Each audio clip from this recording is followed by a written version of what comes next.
अस्सलाम वालेकुम जी। सर मैं मजदूर बंदा पेंडिस दी मर्ज लगी अगे एक ऑपरेशन कराया हुण फिर कल तो फिर दर्द पेंडिस दा शुरू हो गया। दवाइयां मैं खा रही सी।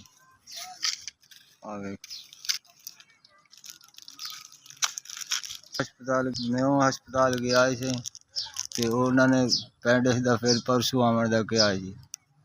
फिर मैं चलो फिर जावांगे।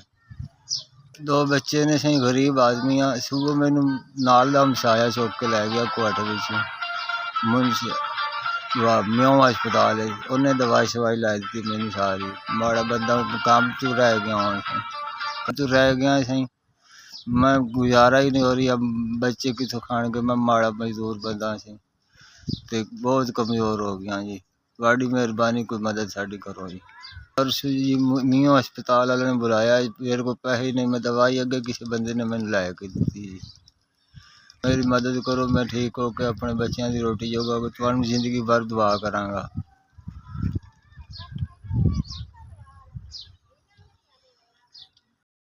तुसी मेरी 5000 की मदद की। अल्लाह तुहानू जिंदगी कई दुख तकलीफ ना देवे जी।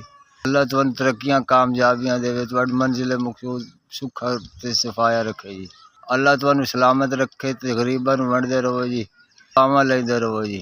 अल्लाह तुहानू हयाती देवे जी। तुसी 5000 दे ते गरीब की मदद की। अपनी दवाइयां लवांगा, तुहाडे वास्ते दुआवां करांगा। तुहाडा भला होवे, तुसी जिंदगी भर सलामत रहो जी।